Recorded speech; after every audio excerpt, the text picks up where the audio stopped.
नज़्म का उन्वान है रायगानी, जिसका मतलब होता है बर्बादी। सुनिएगा। कहा है कि मैं कमरे में पिछले 31 दिनों से फ़कत इस हकीकत का नुकसान गिनने की कोशिश में उलझा हुआ हूँ कि तू जा चुकी है। तुझे रायगानी का रत्ती बराबर अंदाज़ा नहीं है। तुझे याद है वो ज़माना जो कैंपस की पगडंडियों पे टहलते हुए कट गया था। तुझे याद है जब कदम चल रहे थे कि एक पैर तेरा था और एक मेरा। कदम वो जो धरती पे आवाज देते कि जैसे हो रागा कोई मुतरिबों का। कदम जैसे सापा गमापा गसारे, वो तबले की तिरखट पे तक दिन दिनक दिन तिनक दिन धना दिन बहम चल रहे थे। कदम चल रहे थे, कदम जो मुसलसल अगर चल रहे थे तो कितने गवैयों के घर चल रहे थे। मगर जिस घड़ी तूने उस राह को मेरे तन्हा कदम के हवाले किया, उन सुरों की कहानी वहीं रुक गई। कितनी फनकारियाँ, कितनी बारीकियाँ, कितनी कलियाँ बिलावल गवैयों के होठों पे आने से पहले फना हो गए। कितने मेहदी हसन, कितने नुसरत फतेह मुंतजिर रह गए कि हमारे कदम फिर से उठने लगे। तुझको मालूम है जिस घड़ी मेरी आवाज़ सुनकर तू एक जाविये पर पलटकर मुड़ी थी, वहाँ से रिलेटिविटी का जनाजा उठा था कि उस जाविये की कशिश में ही यूनान के फलसफे सब जमानों की तरतीब बर्बाद करके तुझे देखने आ गए थे कि तेरे झुकावों की तमसील पे अपनी सीधी लकीरों को खम दे सकें, अपनी अकड़ी हुई गर्दनों को लिए अपने वक्तों में पलटे जियोमेट्री को जन्म दे सके। अब भी कुछ फलसफी अपने फीके ज़मानों से भागे हुए हैं, मेरे रस्तों पे आंखें बिछाए हुए अपने दानिस्त पे यूं खड़े हैं कि जैसे वो दानिश का मंबा यहीं पे कहीं है, मगर मुड़ के तकने को तू ही नहीं है।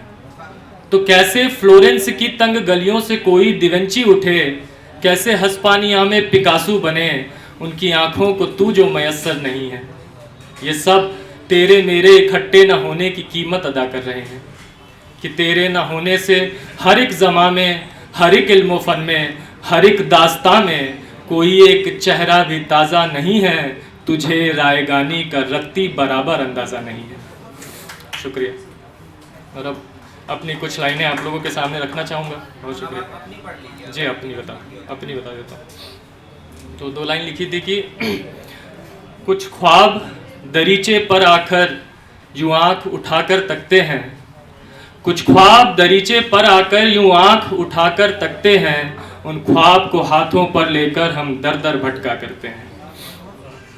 और लिखा है कि हम आए हैं इस जहां में एक तेरी खातिर, हम आए हैं इस जहां में एक तेरी खातिर, गर इश्क में बर्बाद ना हुए तो किया क्या आखिर।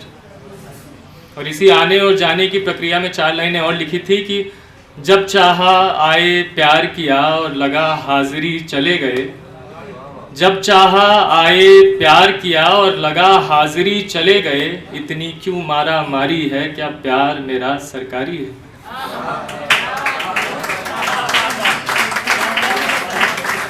और बस एक छोटी सी कविता लेके आपकी इजाज़त चाहूँगा। छोटी सी कविता लिखी थी कि जब बारिश की बूंदें धरती पर गिरकर शोर मचाएंगी, जब बारिश की बूंदें धरती पर गिरकर शोर मचाएंगी, जब टिप टिप करती आवाज़ें कुछ अपनी प्रीत सुनाएंगी, जब फिर से तेरी यादें मेरे अंदर घर कर जाएंगी, जब बाहर के सावन से आंखें अंदर नम हो जाएंगी, तब आ जाना तुम मिट्टी की वो सौंधी सी खुशबू बनकर, मेरे आंगन के पौधे की वो कोमल कोपल सी तनकर, कि मिट्टी का हूँ मैं फिर से मिट्टी में ही ना मिल जाऊँ, तुम आ जाना उसके पहले मेरे ऊपर की छत बनकर।